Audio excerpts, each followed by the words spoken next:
তাহলে VD equals to I divided by N. তার মানে তড়িৎ প্রবাহের মানটা বেসিক্যালি কতগুলো জিনিসের উপর ডিপেন্ড করে।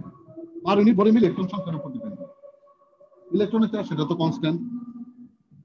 ত্বরণ বেগের উপর নির্ভর করে। তার মানে ইলেকট্রনগুলি যত ফাস্ট এক জায়গা থেকে আরেক জায়গাতে মুভ করবে। দেখো তড়িৎ প্রবাহের মান I সমান সমান dq বাই dt। আয়ের মানটা তখনই বাড়বে যখন dq এর মানটা বাড়বে এবং টাইমের মানটা কমবে। জি স্যার। তাই না? চার্জের পরিমাণটা যখন বাড়বে এবং টাইমের মানটা যখন কমবে তখন শুধুমাত্র আয়ের মানটা বাড়বে। টাইমের মানটা কমা মানে কি? তার ভেলোসিটি বাড়া না কমা? টাইমের মানটা কমা মানে কি? তার ভেলোসিটি বাড়া না কমা? তার ভেলোসিটি বেড়ে যাবে। তার মানে ত্বরণ বেগের পরিমাণ যত বেশি হবে তার কারেন্টের পরিমাণটা তত বেশি হবে। যার কারণে ওহমস ল, দেখো ওহমস লর সাথে এটা লিংক করার চেষ্টা করো। একটার সাথে কিন্তু আরেকটা লিংক। ওহমস লতে কি বলছে? একটা পরিবাহীর মধ্য দিয়ে যত বেশি বিভব পার্থক্য তৈরি করা হবে পরিবাহীর দুই প্রান্তে, তার মধ্য দিয়ে তড়িৎ প্রবাহের পরিমাণ তত বাড়বে। লিংক করার চেষ্টা করো, দুইটা জিনিসকে লিংক করার চেষ্টা করো। আমি বলছিলাম যে ত্বরণ বেগ থেকে আমি ওহমস ল ব্যাখ্যা দেব। ওহমস লটা কি ছিল? যে স্থির তাপমাত্রায় কোন একটি পরিবাহীর মধ্য দিয়ে যে পরিমাণ তড়িৎ প্রবাহিত হবে তা ওই পরিবাহীর দুই প্রান্তের বিভব পার্থক্যের সমানুপাতিক। তার মানে দুই প্রান্তের বিভব পার্থক্য যত বেশি হবে, তার মধ্য দিয়ে প্রবাহিত তড়িৎ প্রবাহ তত বেশি হবে। কথা বোঝা গেছে? জি স্যার। দুই প্রান্তের বিভব পার্থক্য যত বেশি হবে তার মধ্য দিয়ে তড়িৎ প্রবাহের পরিমাণটা তত বেশি হবে। বিভব পার্থক্য বেশি হওয়া মানে কি বলতো? এই দুই প্রান্তের মধ্যে বিভব পার্থক্য বেশি হওয়া মানে কি? ধাক্কার পরিমাণ বেড়ে যাওয়া, তাই না? যত বেশি ধাক্কার পরিমাণ বাড়বে টাইম কি তত বেশি লাগবে না কম লাগবে? তত কম লাগবে।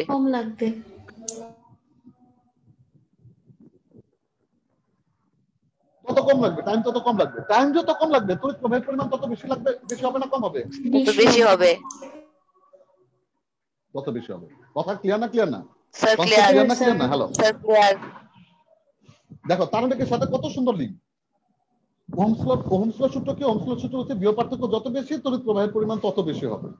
তাহলে বিভব পার্থক্য বেশি হওয়া মানে কি? বিভব পার্থক্য বেশি হওয়া মানে হচ্ছে ধাক্কার পরিমাণ বাড়িয়ে দেওয়া। ধাক্কার পরিমাণ বাড়িয়ে দেওয়া মানে কি?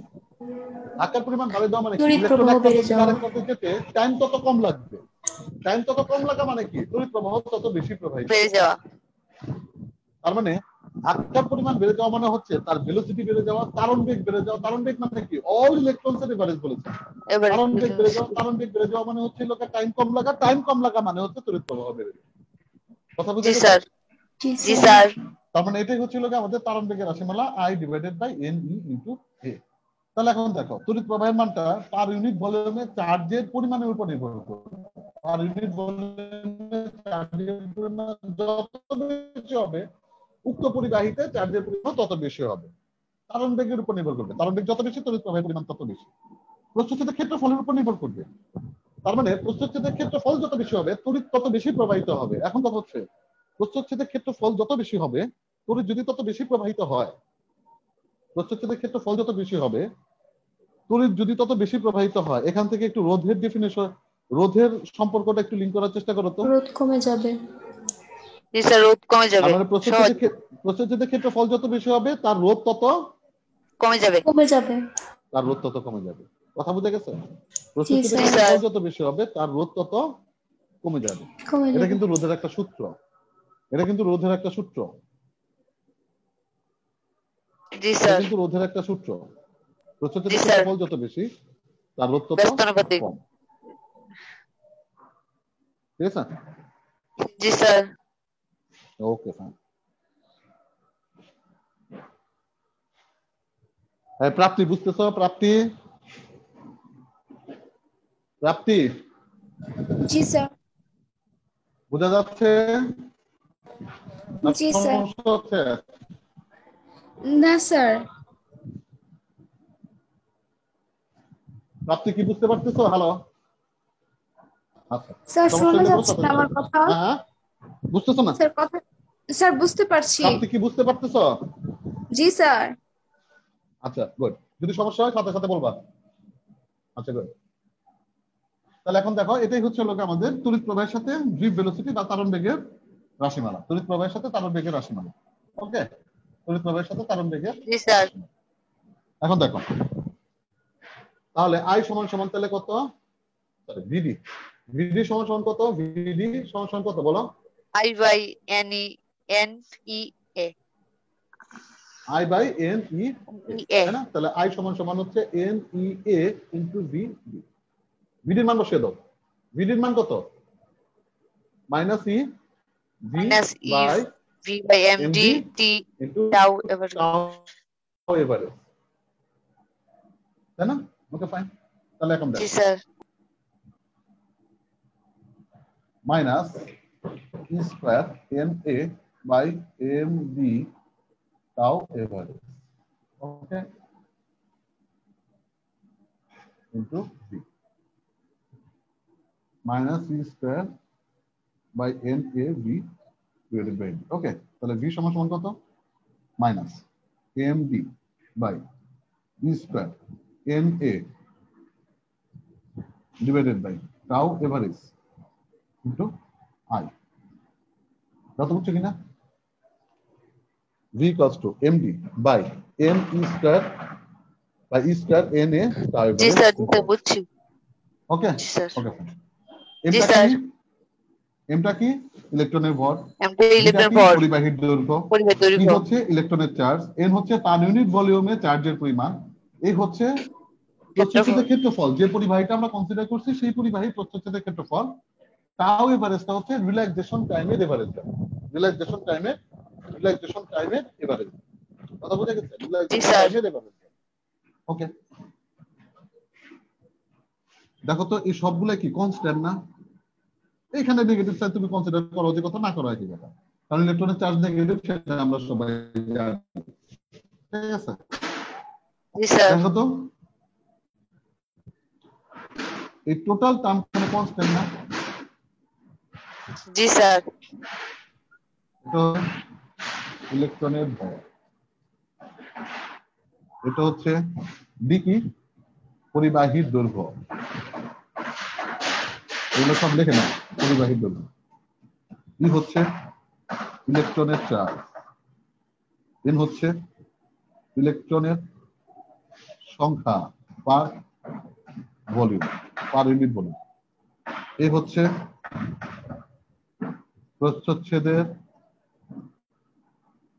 ক্ষেত্রফল,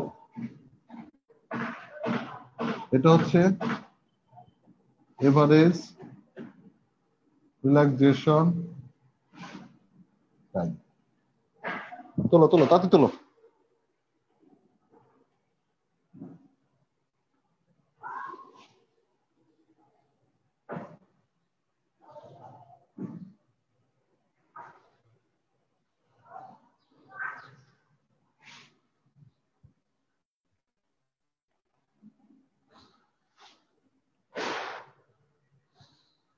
তোলাইছে? জি স্যার।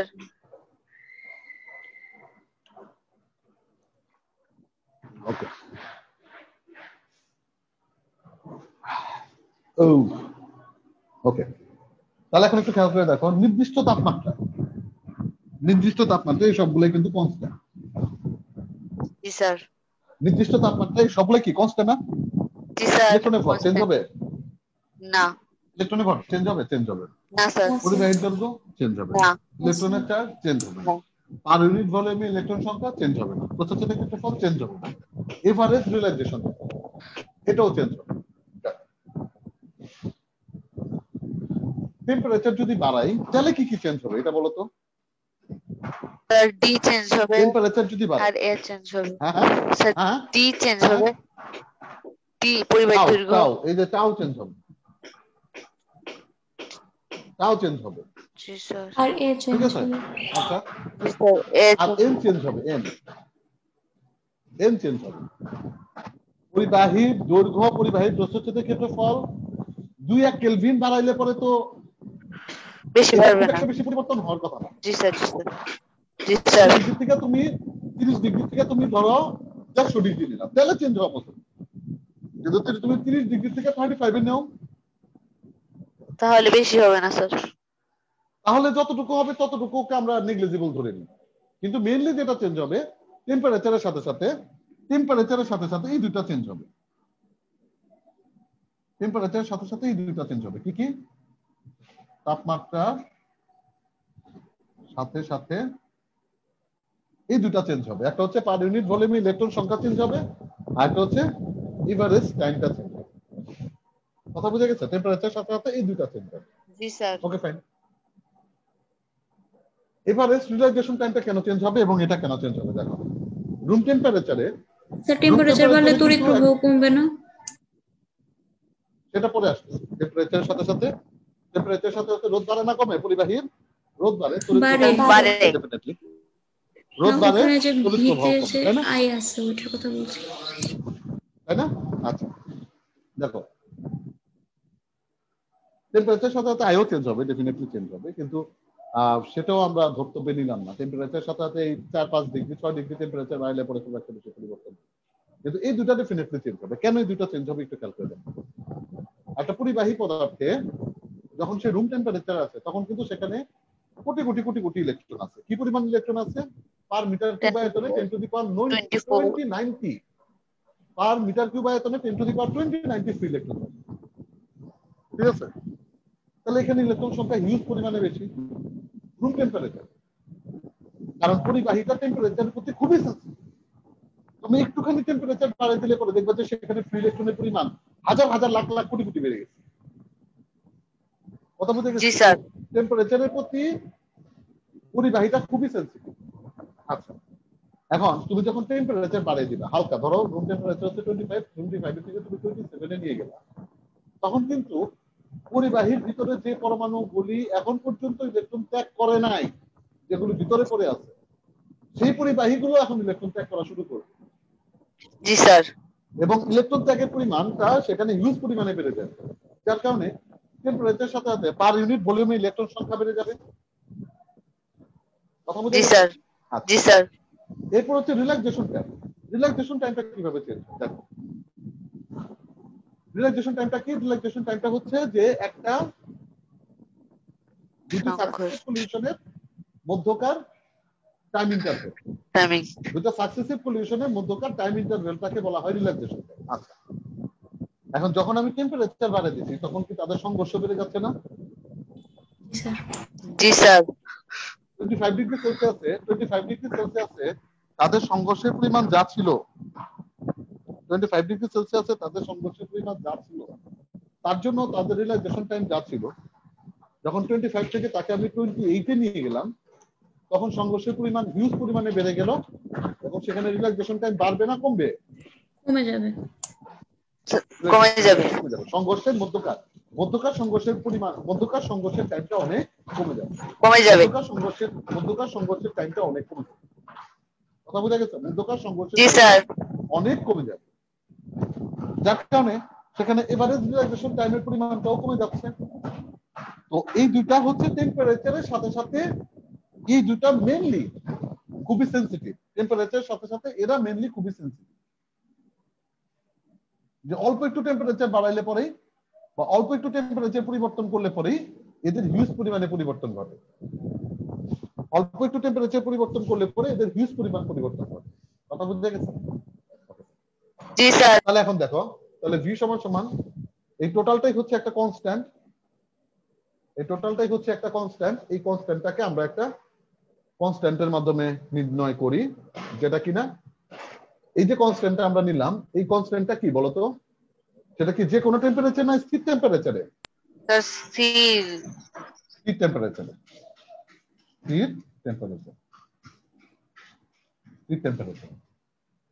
তাহলে V = RI। এই যে আরটা, এই আরটা হচ্ছে স্থির টেম্পারেচারে কনস্ট্যান্ট, স্থির টেম্পারেচারে কনস্ট্যান্ট। এই স্থির টেম্পারেচারে কনস্ট্যান্টটাকেই বলা হচ্ছে কি? রোধ। এটাকেই বলা হচ্ছে রোধ। তাহলে V = IR, এটা কার সূত্র? সমান সমান আর আটটাকে এটাকে দুইটাকে একসাথে কম্বাইন করে আমরা সমানুপাতিক আকারে দেখলাম, তাহলে V সমানুপাতিক I। এটা কার সূত্র? ওহমের ওহমের সূত্র। ভীষণ অনাধিকায় এটা হচ্ছে কনসেপ্ট ক্লিয়ার না? ক্লিয়ার না? দেখো ডিপ ভেলোসিটি ইকুয়েশন থেকে আমরা আর ক্লিয়ার ইকুয়েশন আসলাম, ওহমস ল ইকুয়েশন, ওহমের স্যার। ঠিক আছে?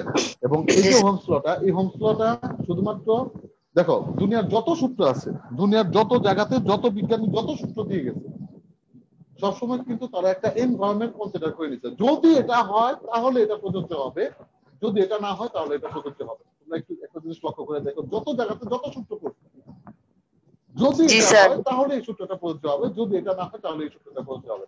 এই সূত্রটা ওই যে যদি এটা হয়, এই যদি কোনটা হবে বলতো? তাপমাত্রা স্থির থাকলে। তাপমাত্রায় স্থির তাপমাত্রা। Very good. তো ওহমস লটা প্রযোজ্য কার জন্য? স্থির তাপমাত্রায়। ওহমস লটা প্রযোজ্য হচ্ছে স্থির তাপমাত্রা। তাহলে ওহমস লটা কি?